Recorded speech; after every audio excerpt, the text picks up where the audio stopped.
Welcome to the legacy of ENV. To trace the company's more than 70-year history is in many ways to trace the development of commercial interior design in America.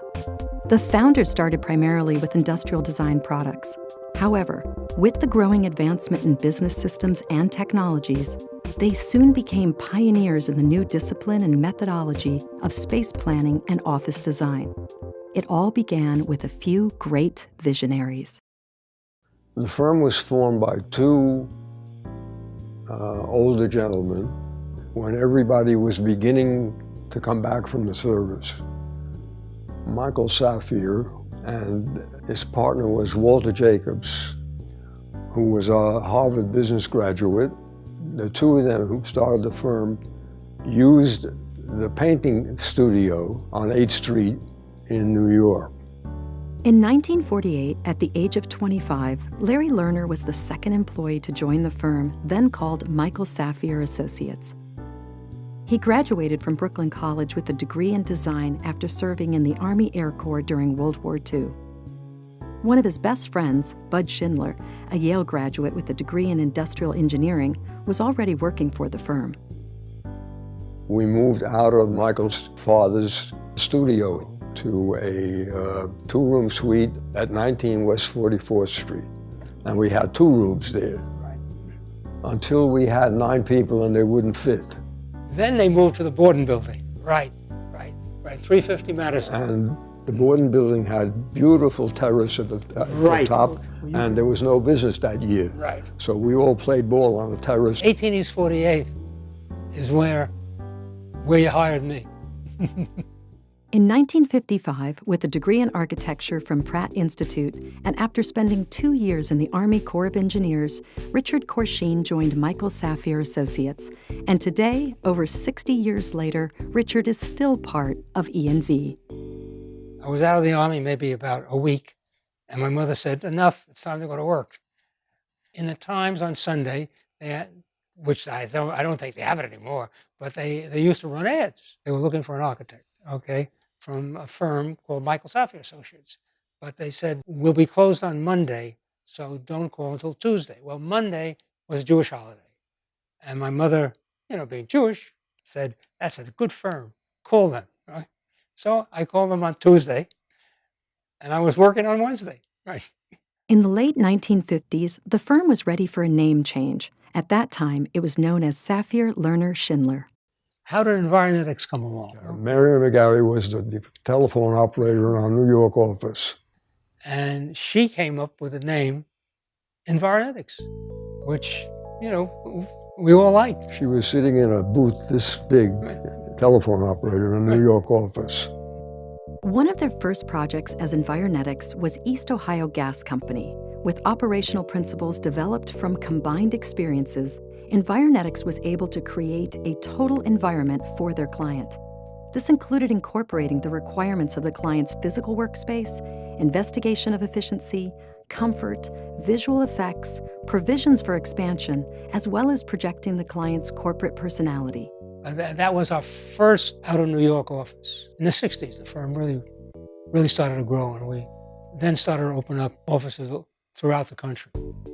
With the success of what became known as designing from the inside out, big clients followed, including the likes of ABC, Gulf Oil, and Metropolitan Life, just to name a few. During that time, Environetics grew to over 250 employees, with offices in New York, Boston, Washington, D.C., Chicago, Minneapolis, Houston, San Francisco, and Los Angeles, as well as international offices in London, Mexico City, and Tokyo.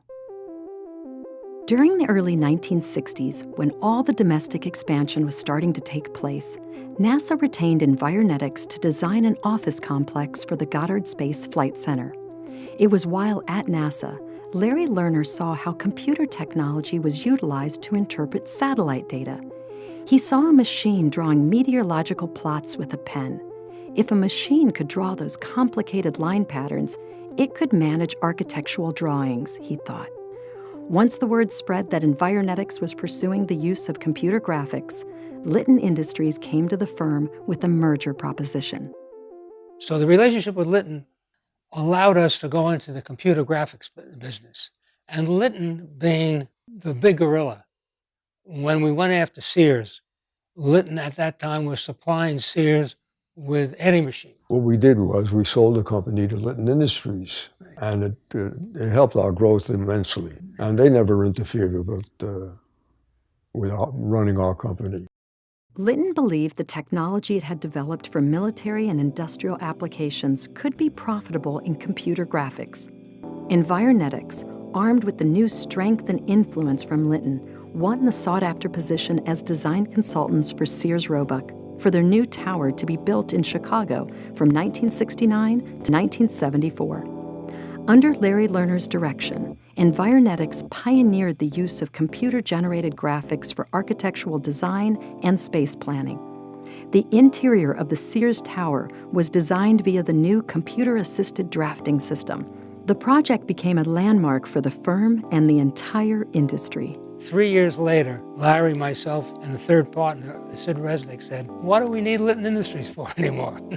And that's when he went back to talk to the powers that be, and they let us buy ourselves back. They were really very good to us. And we had a great marriage for 3 years and a very, very friendly divorce.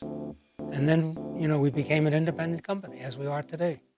By the mid-'70s, Environetics' American philosophy of design began to attract interest of companies outside the United States. We had, over the years, a lot of foreign clients. Our first major foreign client, which happened to be my project, was Sabena Belgium World Airlines. And we ended up doing work for Sabena all over the world. I loved working with Sabena. Environetics designed the first completed passenger terminal at Idlewild, New York for Sabena Belgian World Airlines. That airport is now known as JFK International Airport. Sabena later adopted plans to have all their passenger terminals throughout the world match the original one in New York. Soon after, many other international clients followed.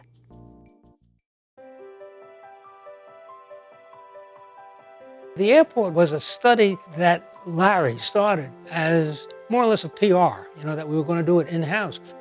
He had some great history here. Right, here, the credit out here, it says Federal Aviation Administration Feasibility Study, Volume 1. There's 3 volumes.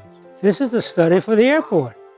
Larry's had a design to put, instead of expanding Kennedy, to build a whole new airport, but it ballooned into a major study that the FAA, did look at. What was it, in the ocean or was it in Jamaica Bay? No, Jamaica Bay is not big enough. It wasn't big enough, so it was in the ocean. You drew most of this stuff. Right, that's the airport. I do all these drawings at home. Right, that was the concept of putting it in the ocean. Right. That's what he did. From 1970 to 1973, the all-in-one airport study designed by Larry Lerner was completed and published as a 3-volume set. This airport megastructure would have been over 9 miles long, the largest in the world at that time, and was created to replace all 3 airports in the New York area. It would rest on the bottom of the ocean, 5 miles off the coast. A combined airport and harbor, a complete transportation hub for anyone arriving or departing New York by air or by sea. In addition, it would have freed up valuable waterfront properties for new residential, recreational, educational, and commercial developments. That was a very interesting period in the industry. We were a pretty successful firm. In December of 1985, Larry Lerner was honored as one of the first ever recipients of the Interior Design Hall of Fame Award.